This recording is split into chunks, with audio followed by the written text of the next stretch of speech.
আসসালামু আলাইকুম ওয়া রাহমাতুল্লাহ। মালাইকাল মাউতদের সর্দার হযরত আজরাইল আলাইহিস সালাম কিভাবে ইবলিস শয়তানের জান কবজ করবেন, এই প্রশ্ন অনেকের মনেই আসে। ইবলিস আদম সন্তানদের জন্মলগ্ন থেকে কিয়ামত পর্যন্ত মানুষকে পথভ্রষ্ট করে এসেছে।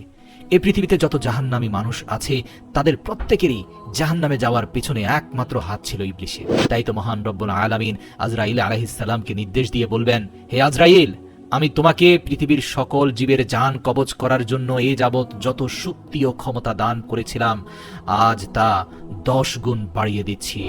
যাও, দুনিয়া সৃষ্টির প্রথম থেকে পৃথিবীর ধ্বংস পর্যন্ত সমগ্র জীবের জান কবজ করতে তুমি যত কষ্ট প্রদান করেছ, যতটা যন্ত্রণা দিয়েছ, তার 10 গুণ বেশি যন্ত্রণা দিয়ে আজ তুমি ইবলিসের জানকে কবজ করবে। তুমি তোমার সর্বশক্তি নিয়ে যাও এবং আমার তরফ থেকে দেয়া গজবের পোশাক পরিধান করে যাও, যাতে ইবলিসকে এ পৃথিবীর সকল গুনাহগারদের থেকেও বেশি কষ্ট দিয়ে তার রূহকে কবজ করতে পারো। আল্লাহ পাকের আদেশে মালাইকাল মউত দোজখ থেকে 70,000 গজবের ফেরেশতা এবং অসংখ্য আগুনের শিকল নিয়ে ইবলিসের জান কবজ করার জন্য ছুটবেন। আর সেটা যদি কেউ দেখত, তাহলে দুনিয়ার যাবতীয় জিন মানব সাথে সাথে অজ্ঞান হয়ে যেত।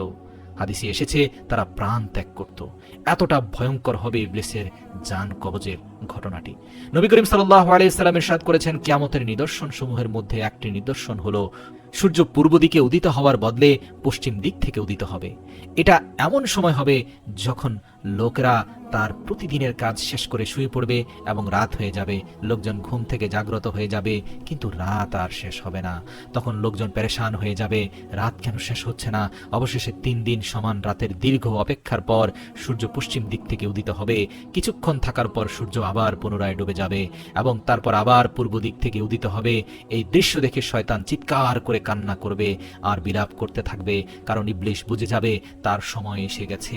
জীবনভর সে আদম সন্তানকে পদে পদে পথভ্রষ্ট করে এই পৃথিবীতে যে অনাচার অত্যাচার করিয়েছিল, মানুষের সরল সঠিক পথের বাঁকে বাঁকে পথভ্রষ্টতা ঢুকিয়ে দিয়েছিল, সকল পাপের কথা তার স্মরণ হবে এবং বলতে থাকবে, আমার মৃত্যু, হায় হায়, হায় হায় আমার মৃত্যু।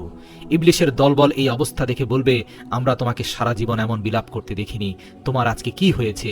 আমরা তো এখন শক্তিশালী আছি। তখন ইবলিস শয়তান বলবে, অবশেষে পশ্চিমে সূর্য উদিত হয়েছে, এটা হচ্ছে আমার মৃত্যুর আলামত। একবার হযরত আদম আলাইহিস সালাম মালাইকাল মউতকে বললেন, ইবলিসের মৃত্যু কেমন হবে তা আমাকে একটু বোঝাও তো। তারপর মালাইকাল মউত বয়ান করতে শুরু করলো। সে বয়ান করলো এটা এতটা কষ্টদায়ক এবং এতটা ভয়ানক হবে। এবং যখন মালাইকাল মউত এর কিছুটা দৃশ্য আদম আলাইহিস সালামের সামনে উপস্থাপন করার চেষ্টা করলেন, আদম আলাইহিস সালাম তা শুনতে পারলেন না এবং দেখার সহ্য ক্ষমতা হলো না। তিনি বললেন, হয়েছে হয়েছে, বন্ধ করো, আমি আর পারছি না। হযরত আজরাইল আলাইহিস সালাম পাপাত্তা ইবলিসের জান কবজ করার জন্য তার পেছনে ধাওয়া করলে সে দ্রুত পলায়ন করে দুনিয়ার এক প্রান্ত থেকে অপর প্রান্ত পর্যন্ত ছোটাছুটি করতে থাকবে। আজরাইল আলাইহিস সালাম তাকে সহজেই ধরতে না পেরে রাগান্বিত হয়ে এমন ভীষণ হুঙ্কার ছাড়বেন, তখন যদি দুনিয়ার কোনো জিন মানব বর্তমান থাকতো, তবে সেই ভীষণ গর্জনের শব্দের ফলে সকলে মৃত্যুর মুখে পতিত হতো। পাপাত্তা ইবলিস ভয়ে দুনিয়ার এক প্রান্ত থেকে অপর প্রান্ত পর্যন্ত ছুটাছুটি করতে করতে অবশেষে ক্লান্ত হয়ে ক্ষতবিক্ষত হয়ে আদম আলাইহিস সালামের কবরের কাছে গিয়ে দাঁড়িয়ে বলতে থাকবে, হে আদম, তোমার জন্যই আজ আমার এই দুর্দশা। তোমার প্রতি হিংসা প্রদর্শনের কারণে আমার আজ এই দুর্দশা। আমি তো কত মহৎ মাখলুক ছিলাম, আল্লাহর আশিক ছিলাম, অথচ তোমার শ্রেষ্ঠত্ব সহ্য করতে না পেরে আজ আমার এই দুর্দশা। এবং যেখানে তার মৃত্যু নির্ধারিত, সেখানে গিয়ে ইবলিস আছড়ে পড়বে। সেই জায়গাটি আগুনের শিখার মতো লাল হবে, সেই স্থানে জাহান্নামের দৃশ্য ভেসে উঠবে।